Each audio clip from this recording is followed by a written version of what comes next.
Vamos esperar começar a gravar, né? Porque a gente sabe que sempre bom ter a gravação, porque pode acontecer algum problema durante a aula. Bom, gente, hoje a gente vai chegar. A gente está vendo um conjunto de documentos que são necessários para a licitação de requisitos. Então, a gente começou com o documento de visão, viu os protótipos, viu regras de negócio, viu na última aula casos de uso e descrição dos casos de uso.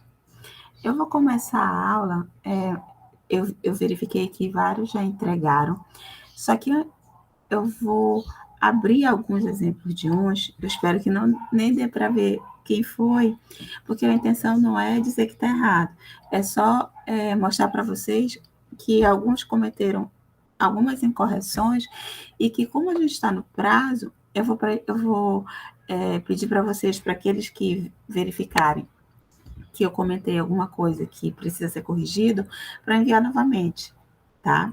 Porque provavelmente essas incorreções que eu vou apontar é porque faltou um entendimento mesmo, e pode ter sido por questões da nossa aula remota mesmo. E porque, como eu falei para vocês, quando a gente vai fazer é que a gente começa a ter dúvida do que está fazendo, tá? Então, eu vou só compartilhar aqui a tela. Eu vou compartilhar a janela inteira, só para mostrar aqui para vocês alguns exercícios já que entregaram, né? Então, muito bom, cumpriram o prazo. E aí, para quem cumpriu o prazo e for fazer a correção, não vai ter nenhum tipo de penalidade, não. É só porque eu quero apontar algumas coisas. Bom, o caso de uso, gente, ele é assim, como a gente viu na aula passada. Esse símbolo do boneco, ele representa o ator, e aqui a gente representa todas as funcionalidades que aquele ator tem acesso. Beleza, esse aqui está correto, olha só, ele faz cadastro usuário, e aqui ele pode tanto validar, e ele pode exibir os dados, o erro de cadastro, né? E vejo que ele colocou como include aqui, porque include ele é obrigado a validar. E aqui ele colocou um extend de exibir erro de cadastro, porque significa que ele não é obrigado mesmo, só vai acontecer isso aqui se aparecer algum erro, certinho? Qual é o problema desse cenário? É que faltou aquela descrição do passo a passo que a gente falou. Para cada um desse aqui, a gente vai ter que descrever embaixo, aqui do lado, o que acontece. O que acontece quando ele... Qual é o passo 1 do cadastrar o usuário? Ele acessa o sistema exibe a tela, o funcionário coloca as informações, e clica no botão salvar e o usuário é salvo. E qual é o alternativo? Pode ser que dê algum erro, que entraria aqui. Então, faltou nesse aqui o passo a passo. Então, quem fez esses aqui, que está certinho, tem um outro aqui também que eu vi do mesmo jeito, tá ok, tá o cenário de uso, mas faltou esse passo a passo, tá? Teve um outro aqui que eu verifiquei, que ele fez, só que qual é o probleminha aqui? É que a notação, gente, sempre que for uma funcionalidade, é o círculo mesmo. Então, a funcionalidade é o círculo, então teria que ter um círculo aqui, cadastrar. E essa descrição do passo a passo, ela fica aqui do lado, não fica dentro do formulário. Por quê? Porque é uma anotação. E como é uma anotação, a gente precisa respeitar o que é previsto na anotação, que uma funcionalidade é sempre um círculo. E aí é o círculo e o nome dela. Agora, o que acontece dentro dela, a gente vai escrever depois. Como esse exemplo aqui. Quem fez esse aqui não interessa, mas, por exemplo, ele colocou aqui: o administrador ele gerencia funcionário, ele gerencia local, ele gerencia funcionário no local e ele notifica casos. Beleza. E aqui ele vai e diz o que acontece no gerenciar funcionário. Quando tudo dá certo, ele faz esse passo a passo aqui. Quando vai editar, ele segue esse aqui. Se ele for excluir, ele segue esse aqui. Aí, do mesmo jeito, gerenciar local, ele tem aqui o que é, e ele coloca os fluxos aqui do lado. Então, gente, só um instantezinho aqui, só que eu vou precisar atender uma ligação, um minutinho.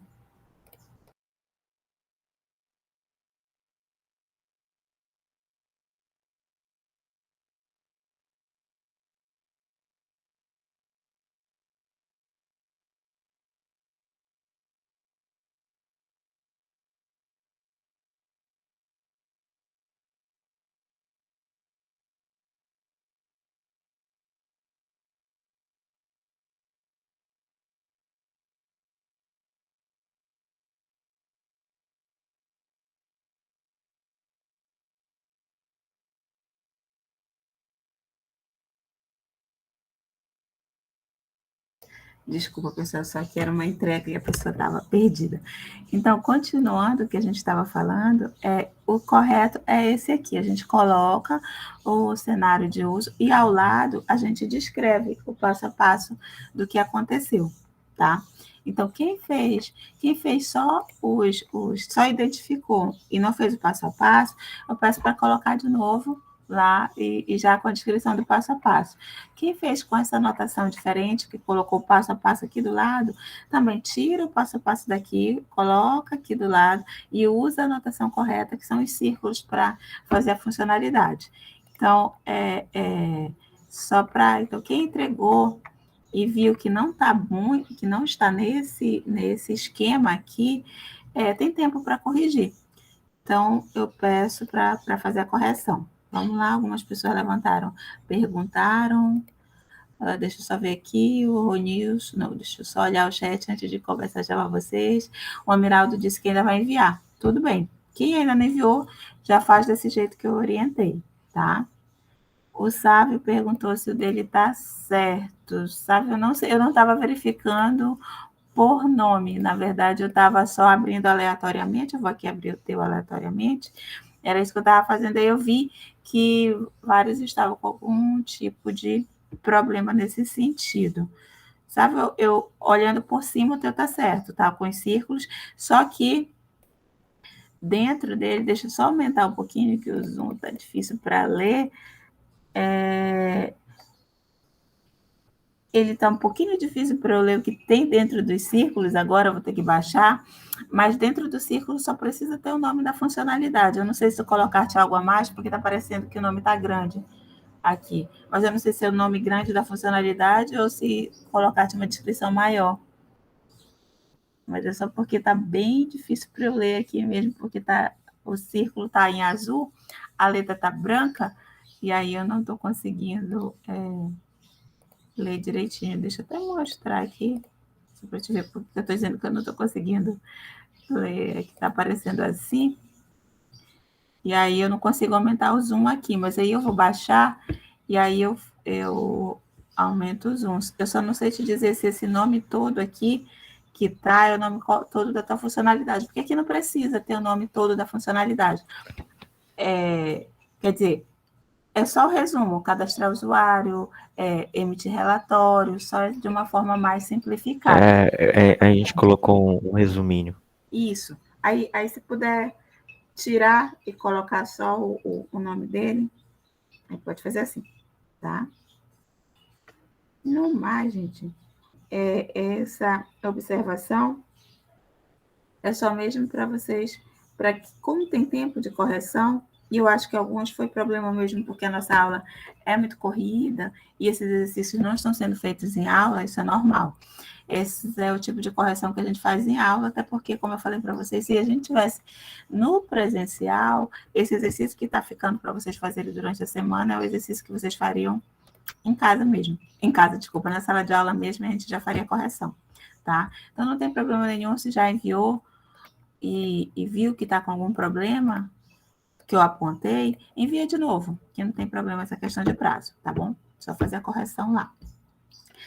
Então, eu aproveitei o início da aula para falar isso, para a gente não seguir em frente, e aí depois vocês verem o retorno lá, e aí nem lembrar mais porque estava assim. E também porque vocês vão fazer de novo esse exercício, mas como trabalho da segunda variação.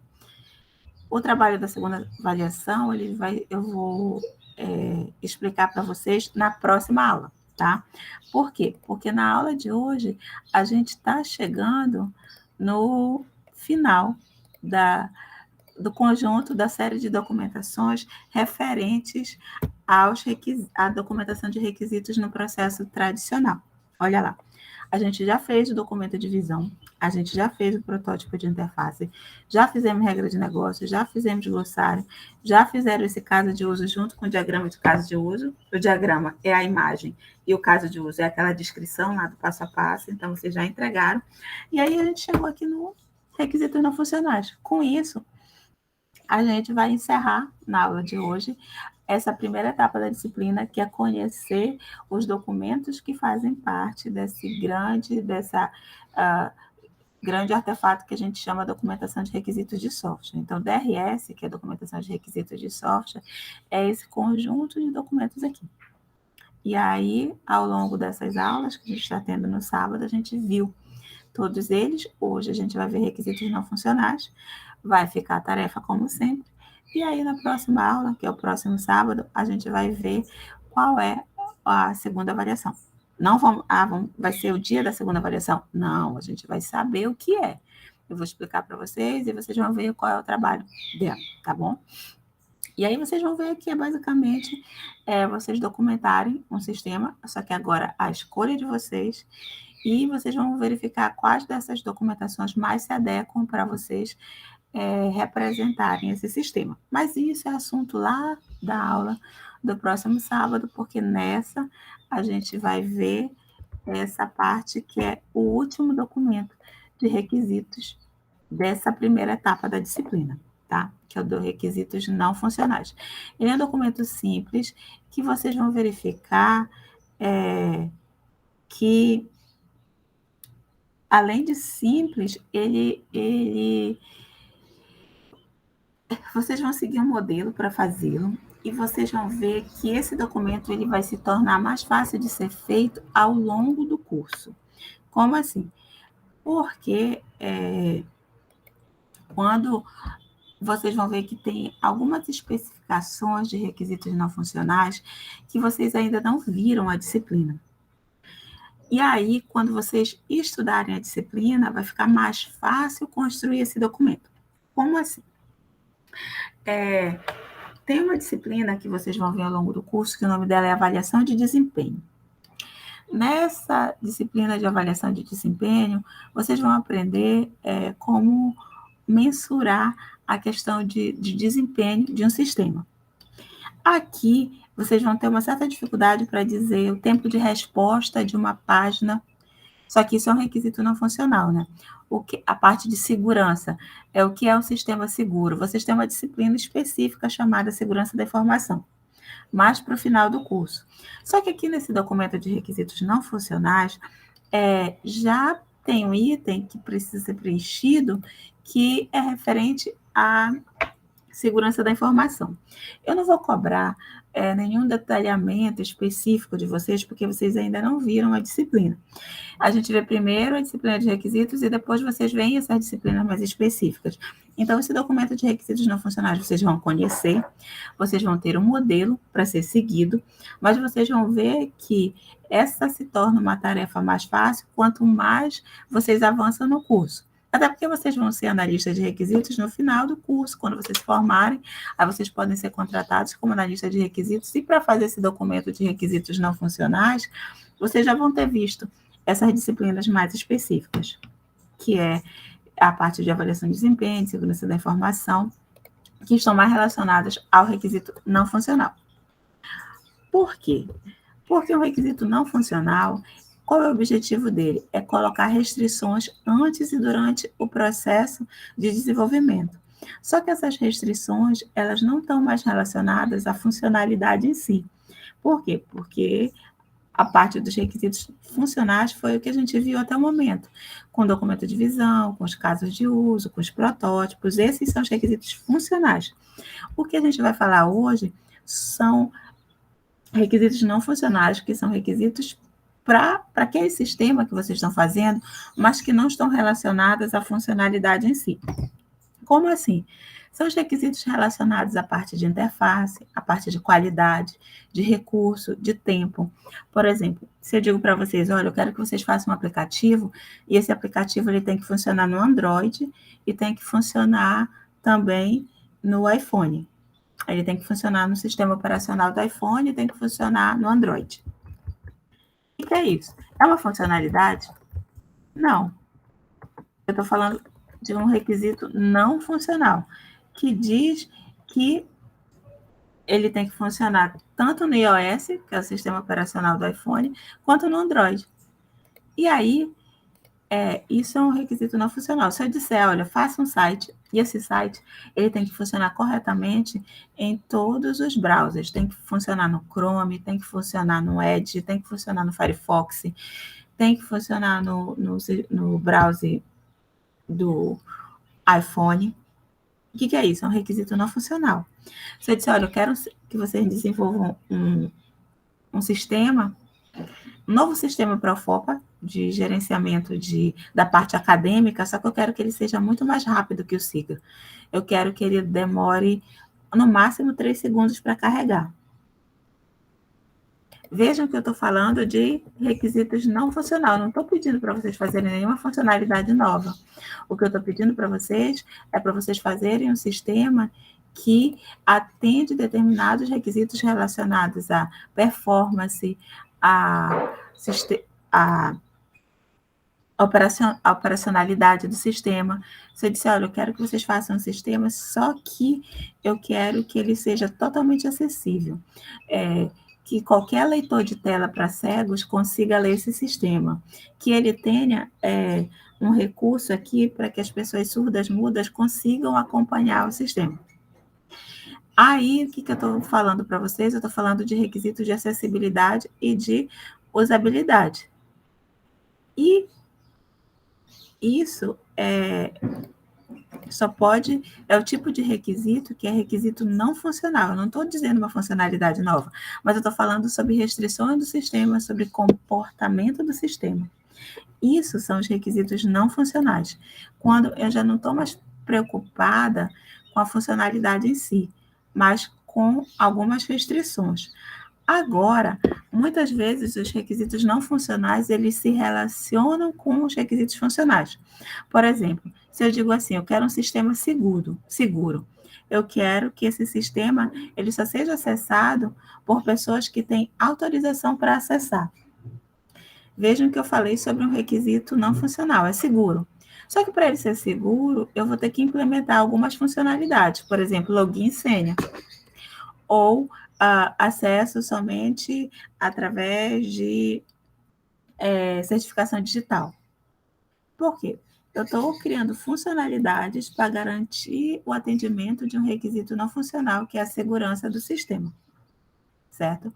Mas isso é o tipo de item que um requisito, quem vai pedir é o requisito não funcional. É o requisito não funcional que vai fazer com que eu tenha que fazer uma funcionalidade para atendê-lo.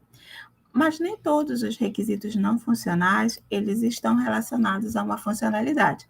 Às vezes é um requisito mesmo do tipo, eu quero que todas as telas do sistema sejam azul e verde.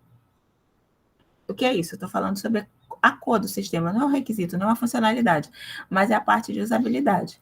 Ou eu quero que todo o sistema ele siga essa paleta de cores aqui. Aí, isso é um requisito não funcional, relacionado à parte de usabilidade. Logo no início, até 76, foi criado, de 76 a 91, 92, o entendimento de requisito não funcional era tudo aquilo relacionado à qualidade de um software. Tudo relacionado à qualidade, eles entendiam como requisito não funcional. A partir de 92, esse conceito ele foi ampliado.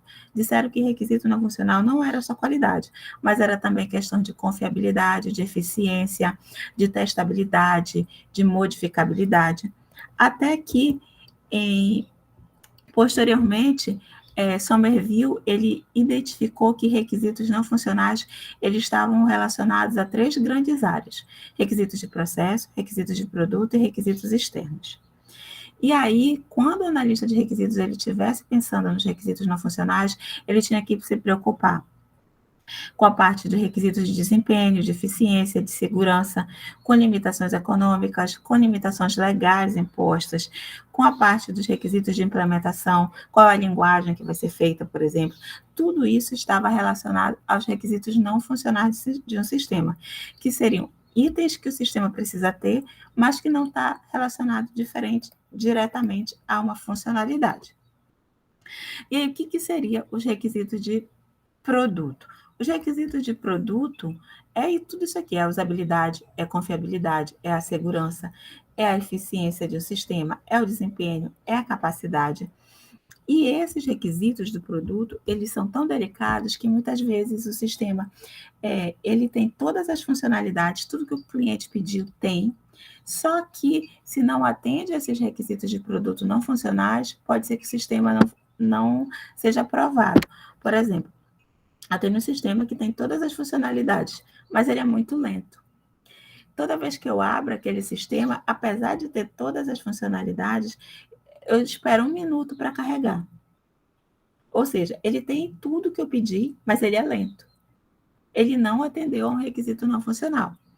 Ou eu pedi um sistema, contratei um sistema para ser feito, e aí esse sistema ele foi desenvolvido, só que ele só funciona no Android. Só que aí todos os gerentes da empresa, todo mundo só tem iPhone. E o sistema só funciona no Android. Ele tem todas as funcionalidades que foram pedidas, mas ele não funciona no sistema operacional das pessoas lá da empresa, dos chefes da empresa. Aí, o que acontece? Temos um problema, né? Porque a gente não consegue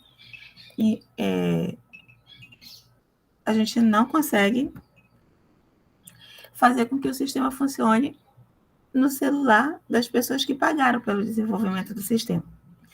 Então, os requisitos não funcionais relacionados ao produto, muitas vezes eles inviabilizam o sistema. Por isso que é tão necessário a gente se preocupar em definir corretamente. E aqui é que a gente vai dizer quantas transações o sistema aguenta por segundo, quantas pessoas o sistema suporta. Por exemplo, olha, esse sistema aqui, ele funciona até 100 usuários logados ao mesmo tempo. A partir daí, eu já não garanto mais o funcionamento dele. Aí eu coloco isso no contrato. Se com 500 usuários o sistema caiu, já não é mais responsabilidade minha, porque eu só garanti o funcionamento dele até 100. Agora, se eu não coloquei isso escrito em algum lugar, quando o sistema cair, o cliente vai dizer, olha, esse sistema não presta, eu contratei. E por mais que você diga, olha, mas tem muita gente utilizando ele ao mesmo tempo. Não adianta, você não definiu em nenhum lugar qual era o limite do sistema.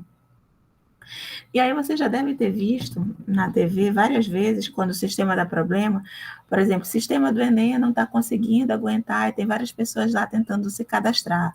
O sistema do ProUni não está conseguindo, o sistema da Receita está caindo. O que é isso?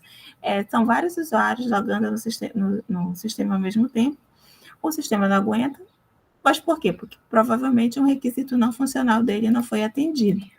Agora, será que não foi atendido ou não foi previsto? E isso é a preocupação do analista de requisitos, é que ele precisa documentar o que o sistema vai fazer. Qual é o máximo de pessoas que ele aguenta, qual é o tempo de resposta que ele vai ter. Esse tempo de resposta, por vezes, ele precisa associar também à internet do usuário, se for um sistema web. Por exemplo, olha, eu garanto que meu sistema ele responde até 10 segundos se você tiver numa conexão de no mínimo 10 megabits por segundo, por exemplo. Então, esses são os tipos de associações que tem que ter nesse documento de requisitos. Aí vocês vão dizer, professora, mas eu ainda não estudei, não fiz a disciplina de redes. E aí é por isso que eu estou dizendo para vocês que quanto mais vocês avançarem no curso, mais fácil vai ser fazer esse documento de requisitos não funcionais. Porque tem alguns conhecimentos técnicos que são necessários para responder alguns itens dele, que nesse momento vocês ainda não têm, porque vocês não fizeram a disciplina específica. Mas vocês precisam saber que existe esse documento de requisitos, até para quando vocês estiverem fazendo a disciplina específica, vocês, olha, eu preciso entender isso aqui, porque para eu escrever aquele documento de requisitos não funcionais que eu vi lá naquela disciplina do terceiro semestre, eu preciso saber isso aqui, certo? Além dos requisitos de produto, aqui nos requisitos não funcionais também podem ser previstos alguns requisitos de processo. Por exemplo, um esquema de recuperação e desenvolvimento do sistema deve ser especificado para casos de acidentes. O que isso quer dizer? É aqui que ele vai dizer, olha, tem que ter um backup a cada uma semana, tem que ter feito uma política de backup. Ou esse sistema ele tem que ficar na nuvem lá da Amazon para que qualquer coisa eu consiga recuperar. É aqui que eu devo estabelecer esses requisitos também.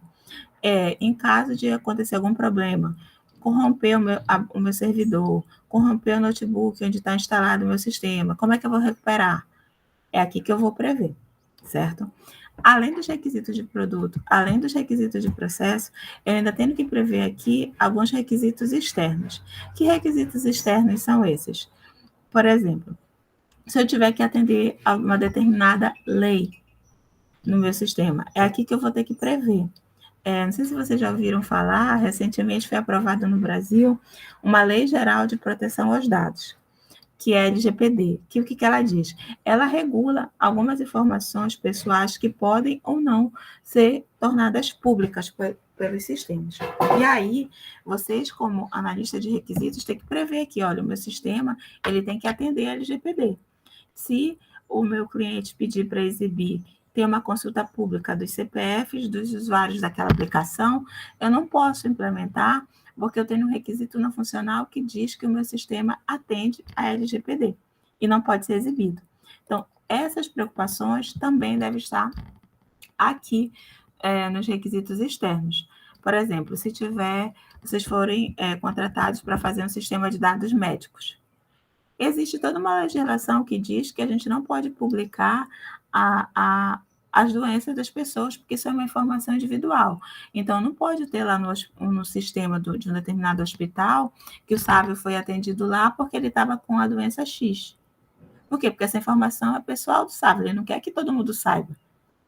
Então, se alguém for desenvolver um sistema para o hospital, e aí as pessoas lá que estiverem especificando esse sistema disseram, eu quero uma consulta pública aqui, que eu quero mostrar todo mundo que foi atendido no dia e qual foi o diagnóstico. Isso não pode ser feito. Seguindo, os cachorros latindo aqui na vizinhança, para fazer os requisitos não funcionais, é um conhecimento técnico que é necessário, e aí não vai ser o cliente que vai falar para vocês diretamente. Então, o cliente não vai chegar para vocês e dizer, olha, eu quero que esse sistema aqui ele aguente até 100 transações por minuto. Olha, eu quero que esse sistema aqui ele tenha uma performance adequada em todos os sistemas operacionais, no Linux e no Windows. Porque provavelmente o cliente não vai ter essa informação. É uma informação técnica que quem tem é vocês, como bacharéis em ciência da computação. Então, por vezes, é difícil ele citar requisito não funcional. São vocês que vão ter que saber. São vocês que vão ter que colocar esses limites. E, por vezes, essas avaliações elas são complexas de serem feitas. E é por isso que elas demandam que vocês tenham conhecimento técnico já avançado, que vocês já sejam bacharéis em ciência da computação para fazer. Muitas vezes, os requisitos não funcionais eles estão relacionados aos requisitos funcionais, por exemplo, aquela questão da segurança. Se o sistema tem que ser seguro, ele vai ter que ter um cadastro, um login. Às vezes, os requisitos não funcionais eles conflitam entre si, ou seja, ele quer um sistema que seja rápido, mas ele quer um sistema que tenha uma tela cheia de informação. E aí, quem é que vai precisar gerenciar isso? Vocês, como analista de requisitos. E um outro problema também, para a parte de requisito não funcional, é que não tem nenhuma regra para especificar requisito não funcional. É diferente lá dos casos de uso, que tem lá a regrinha, que diz que um ator é um boneco, que uma funcionalidade é representada por um círculo. Aqui não tem regra nenhuma. Então, aqui são vocês que vão definir como vão especificar esses requisitos não funcionais. E aí, no mínimo, tem algumas preocupações que vocês vão ter que levar em consideração, que são questões que vocês vão precisar definir, seja junto com o cliente ou seja na equipe. Questões relacionadas à segurança, desempenho, à funcionalidade, a manutenabilidade. E na hora de escrever, tem que ter uma preocupação, que esses requisitos têm que ser objetivos. Ele não pode ser um desejo, uma meta ou uma opinião pessoal, do tipo, o sistema tem que ser rápido. Isso não diz nada, porque como a gente já comentou, rápido para mim pode ser diferente do que é rápido para o Sávio. O Sávio pode ser apressado e para ele rápido é o sistema que responde em 1 segundo. eu posso ser mais tranquilo, digo, olha, eu espero, se a tela demorar até 10 segundos para carregar, estou de boa. Está rápido para mim. Então, eu não posso dizer o sistema tem que ser rápido, porque isso é uma opinião. Eu tenho que dizer, o sistema deve carregar a tela até 5 segundos no máximo. Isso eu quantifico. Eu não tenho que dizer o sistema tem que ser bonito. Porque bonito para mim pode ser diferente do que é bonito para o Lucas, do que é bonito para o Marcos. Para mim, bonito é um sistema que quase não tem botão, que é super limpo. E, por exemplo, para o Lucas, o bonito pode ser um sistema que seja cheio de botão, cheio de efeitos. Então, eu não posso dizer isso. Eu tenho que dizer como o sistema é. Quais são as cores que o sistema tem que ter, qual é o padrão de botão do sistema, que aí sim eu consigo verificar.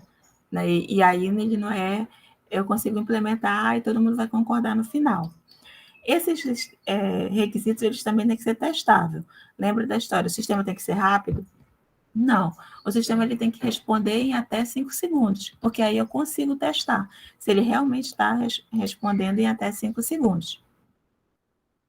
E aí, apesar de não ter um padrão, gente, para definir requisitos não funcionais, existe uma taxonomia que é proposta na literatura, que ela serve de guia para licitação, que a gente já até viu, que é esse desenho aqui.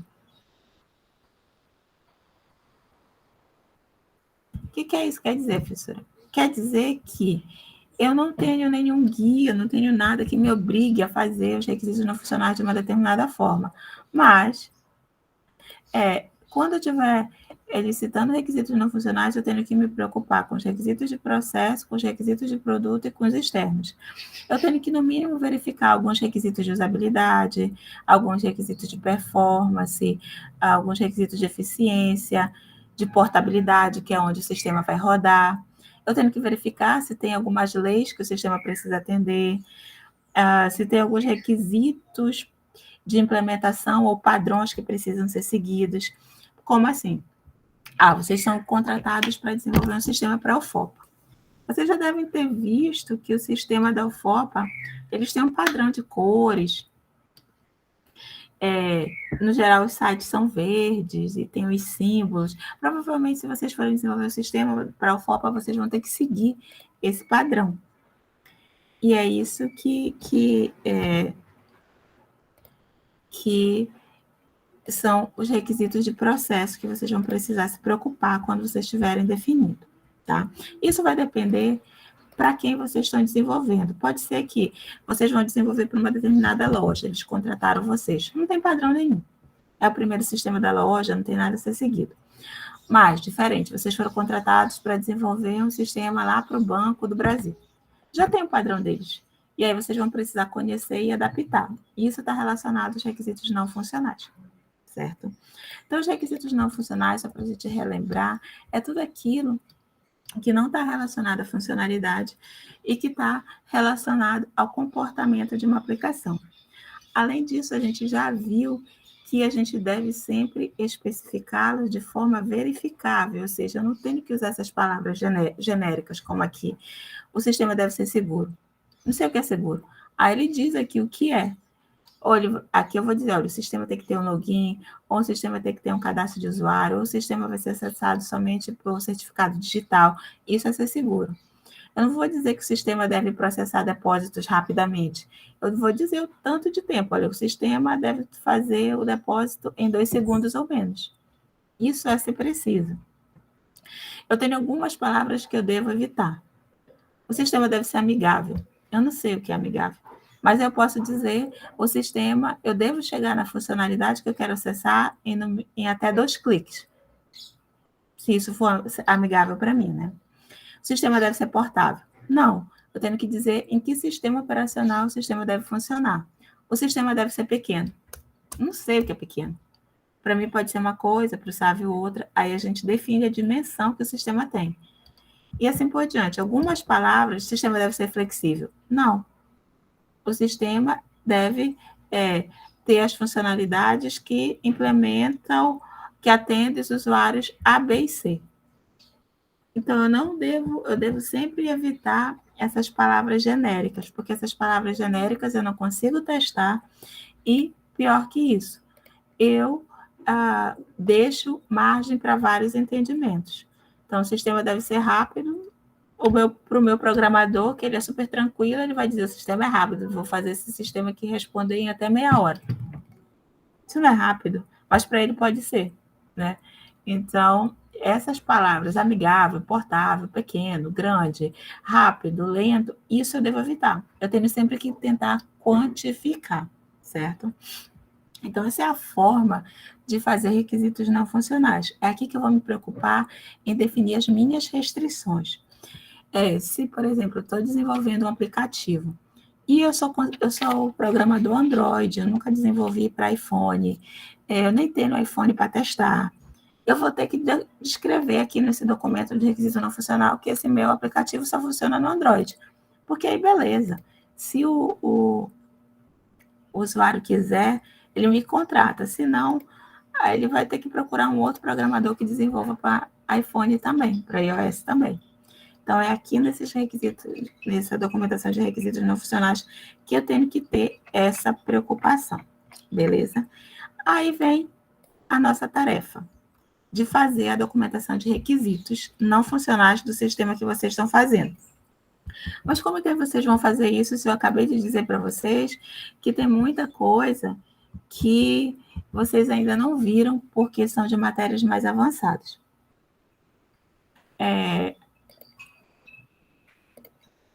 Eu deixei para vocês lá, e a gente vai já ver, um exemplo de um documento de requisito não funcional preenchido. Por quê? Porque tem informações que, como eu falei para vocês ainda não viram porque vocês não viram a disciplina. Não é porque vocês não conhecem, vocês não aprenderam, é porque vocês ainda não viram a disciplina que trata especificamente disso. Então, por causa disso, e como vocês não dá para esperar vocês verem a disciplina só para ver esse documento, eu deixei um documento preenchido lá, que aí ele fala sobre usabilidade, ele fala de nível de habilidade de usuário, o desempenho, veja aqui, treinamento, qual é o tamanho da tela, qual é a integridade dos dados, aí ele tem uma resposta que ele vai garantir através do banco de dados X, qual vai ser a disponibilidade, vai ser 24 horas por dia. Esse documento aqui, ele já está preenchido, baseado, quantidade de acessos simultâneos, aí ele diz aqui que acessa até 100, número potencial de usuário do sistema, 40 mil. Esse documento ele já está preenchido baseado nas informações de um sistema que já existe. Vocês têm um documento para preencher igual a esse, só que ele não está com as informações. Por quê? Porque é a tarefa de vocês fazerem esse preenchimento. Só que para aquelas que vocês ainda não viram a disciplina, não têm o conhecimento para responder, vocês podem pegar a informação desse documento preenchido e somente replicar. Deixa eu só mostrar aqui para vocês, deixa eu só parar aqui. Esse aqui está todo preenchido, beleza, vai ser um modelo para vocês. O que vocês vão preencher, gente, é o documento do Word que está lá. Só que, vejam aqui, só carregar, que aqui ele não está preenchido. Olha, ele diz aqui, conformidade com padrões, nível de habilidade, desempenho inicial, pede para vocês descreverem. O que vocês não souberem descrever, tamanho da tela, isso aqui vocês podem descrever. Performance, isso aqui vocês conseguem, mas tem coisas que vocês ainda não viram a disciplina, por exemplo, padrão de programação, mecanismo ou sistema de controle de acesso, provavelmente essa parte de segurança que vocês não viram a disciplina vai ser mais difícil responder. Aí vocês podem replicar a informação desse documento que eu deixei lá preenchido para vocês, tá? Que está em PDF. O objetivo é que, para aqueles itens que vocês ainda não viram a disciplina, vocês podem copiar de lá. Para que vocês quiserem definir, basta definir aqui. Então, o documento de requisitos não funcionais, ele especifica tudo isso. Tempo de reparo, as rotinas, a integridade, a performance, a questão de segurança. E aí, ele é um documento muito importante nessa parte de especificação de requisitos, porque, no geral, é aqui que dá problema. Muitas vezes, o sistema ele é entregue com todas as funcionalidades que o usuário pediu. Ah, tem que ter um cadastro de usuário, tem que ter relatório, tem que ter... Só que quando o usuário vai usar a aplicação, ela é lenta, ou então ela é insegura, um ataque hacker vai lá e derruba a aplicação, e isso compromete totalmente o sistema. Então, esses requisitos não funcionais, eles são muito importantes, e eles vão depender 90% de vocês como bacharéis em ciência da computação, porque não é o usuário que vai dizer para vocês que o sistema dele tem que rodar no Android ou no iOS. Vocês é que vão ter que perguntar ou acordar com ele. Vocês que vão ter que dizer, olha, esse aplicativo ele tem que rodar nos dois, ou eu só consigo fazer um aplicativo para o Android, tudo bem? Aí vocês colocam aqui. O sistema de vocês vai ter, você quer que ele funcione no Linux e no Windows, porque eu garanto o funcionamento dele só no Windows. Aí se ele disser, não, tudo bem. Aí vocês colocam aqui nesse documento dizendo que o sistema que vocês desenvolveram funciona somente no Windows. É aqui que vocês vão dizer, olha, para você, tudo bem esperar até 10 segundos para carregar uma consulta? Aí o usuário vai dizer, não, 10 segundos é muito tempo. Aí você vai negociar com ele. Então, eu consigo fazer um sistema para ti que, se as condições de internet estiverem adequadas, ele vai responder em até 5 segundos. E aí você, como programador, como analista de requisitos, já vai ter que saber que para ele responder em até 5 segundos, por exemplo, se for uma consulta com muita quantidade de informação, você vai ter que fazer paginação. Só que o usuário não precisa saber disso. Agora, você, como analista de requisitos, precisa saber. Você consegue fazer ele responder até 5 segundos se você implementar uma paginação que vai vir a resposta de 10 em 10. E aí você vai escrever isso aqui nos requisitos não funcionais. E vai acordar lá com o programador também. Esse documento, ele costuma ter necessidade de informações técnicas, e aí o analista de requisitos, no geral, quando ele trabalha em equipes maiores, ele faz esse documento em conjunto já com a equipe dele, com os programadores, com o arquiteto, porque tem muita definição técnica aqui que ele precisa que a equipe garanta que é possível fazer. Porque se ele escrever aqui, olha, o sistema ele responde em até 2 segundos. Beleza, acorda isso com o cliente. Quando chega lá para o programador diz, tu é doido? É muita informação, não dá para fazer em até 2 segundos, eu só consigo fazer até 10. E aí a gente tem um problema, porque ele já acordou que o sistema dele responde sempre em até 10 segundos, 2 segundos, mas o pessoal técnico que implementa está dizendo que não consegue, que precisa de pelo menos 10 segundos para carregar toda a página. Então, por isso que esse documento, ele é um documento simples de ser preenchido, vocês vão ver ali que são 2 páginas, só que são acordos que precisam ser firmados e garantidos, e que, no geral, é a parte mais delicada, que é essa parte de segurança, de confiabilidade do sistema que está sendo desenvolvido. E aqui que são os acordos, e vai ser fechado o negócio baseado também no que foi escrito aqui. Para fins da disciplina, vocês vão preencher esse documento, vocês vão conhecer esse documento, vocês vão ver itens que vocês ainda não viram a disciplina, e vocês vão copiar desse exemplo que eu deixei para vocês. Mas depois quando vocês estiverem vendo uma disciplina lá, de avaliação de desempenho, vocês vão dizer, olha, isso aqui que era que estava lá naquele documento de requisitos lá daquela disciplina. E é por isso que vocês vão ter disciplinas específicas mesmo, avaliação de desempenho, segurança da informação, redes, que são suporte para que o analista de requisitos consiga escrever um documento de especificação de requisitos não funcionais adequado.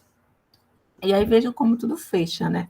Primeiramente, parecia que para fazer requisitos não precisava ter tantos conhecimentos técnicos. Não, é por isso que para fazer requisitos precisa ser um bacharel de ciência da computação ou de sistema de informação. Precisa ser alguém técnico, tanto para ajudar na parte das funcionalidades, mas principalmente aqui, para a parte dos requisitos não funcionais, que são os detalhes mais técnicos das definições da aplicação. Certinho? Estão com dúvidas? Entenderam? Foi muito rápido?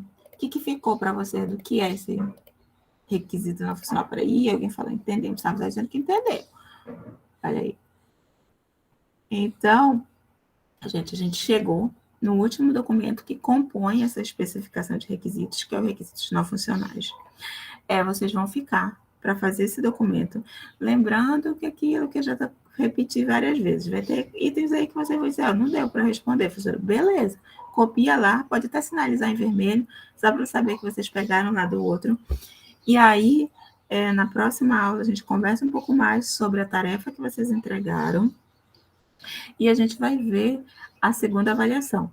Eu peço para vocês e que avisem também lá para os colegas, então, e para quem vai ver pela gravação, que se puder assistir na hora mesmo, no sábado que vem, a nossa aula é importante, porque é aí que eu vou explicar em detalhes qual vai ser a segunda avaliação, qual vai ser a missão de vocês.